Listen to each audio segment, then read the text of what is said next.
Hi guys, so I'm going to be talking about a new palette I picked up. This is going to kind of be a first impressions slash review slash recommendations type video.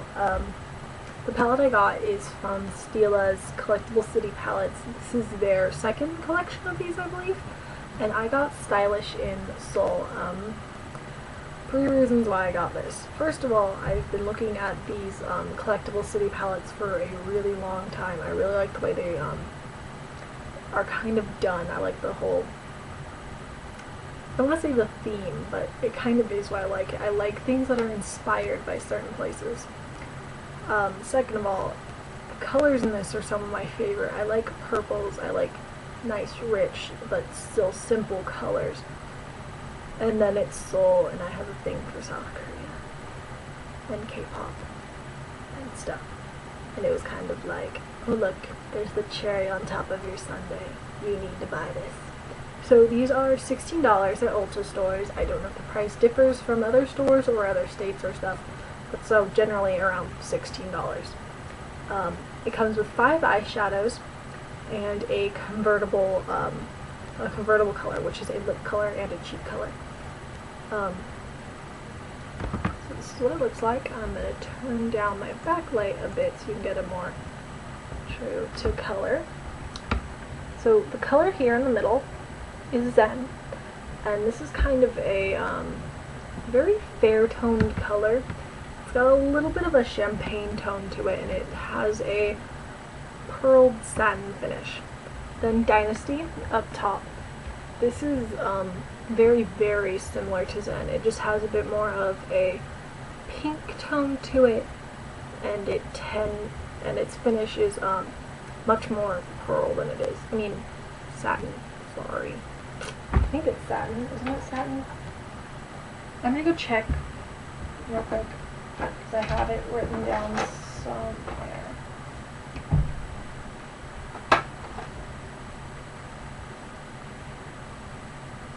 Okay, no, I was wrong. Zen has a satin finish. This has much more of a pearl frost finish. So, Dynasty, pearl frost. Zen, satin. We're good. Then on the side here is Palace. Palace is this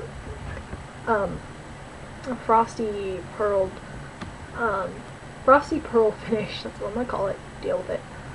Silver taupey color once you get it on the skin. I really, really, really love this color. It's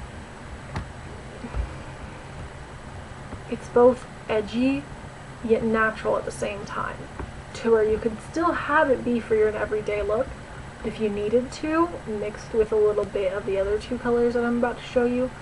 It can really help create a nice nighttime look.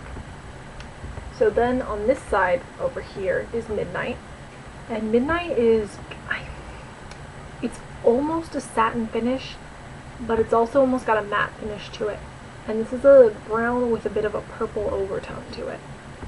Then we have Empire. Empire is probably one of my favorite colors in this palette. It is a nice dark matte purple, but it doesn't have an exact matte finish.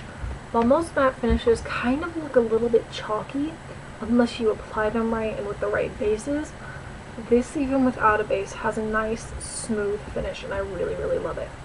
And then there's the lip and cheek color, which is called Azalea, which is so perfect. Like, I didn't even know that was the name of it, and then when I found out that was, I was like, oh my god, perfect, because Azalea is actually one of my favorite types of names.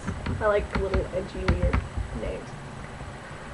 It's one of my thoughts for future children's names. So yeah, this is what the palette looks like.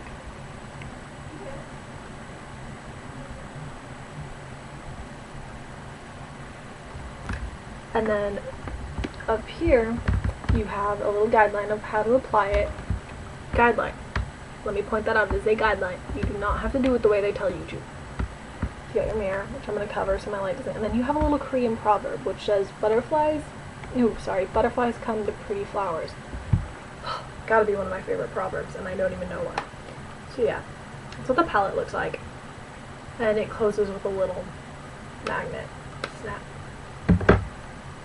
So first impressions of the palette were, oh my god, these colors are so pretty, and it's Stila, so I know they're going to be pretty good quality. So I bought it, got it home, swatched everything on my hand, and was like blown away because I did like no base and then a base. Even without a base, these colors stand out really well. I'm wearing all but midnight today. You guys aren't going to be able to see it because my camera's too bright, but that's okay. I adore this palette. It's up there with my Naked palette, and I love my Naked palette. So if you want a good palette that isn't too expensive, but you can do both day and nighttime looks with, I really recommend this. They do have other palettes with this, you know, collectible city palette collection thing that they're doing. From what I noticed though, this is the one that is a little bit more on the side of you have more diversity with what you can do with it. Like, you can do a lot more with this palette than you can some of the others. I know one of them is like, it comes with like a bright green, a bright blue, and like this really dark brown, and I'm just kind of like, I can't use that every day. Don't know why you did that. But I mean, like, for a great weekend look, that palette would be great. This one is definitely one that you could, you know, wear the color, you could wear it to work and then just, you know, amp it up for a nighttime look if you needed to. So yeah, on a, you know, star scale, it's definitely got 5 stars from me. I'm pretty sure if you looked hard enough, you could find flaws. You can find flaws in anything. But personally, I think this is the perfect palette, you know, perfect price range for what you get. I mean, you're getting a lot more than you get with other $16 palettes, and it's good quality. So yeah, it's my recommendation. Bye guys.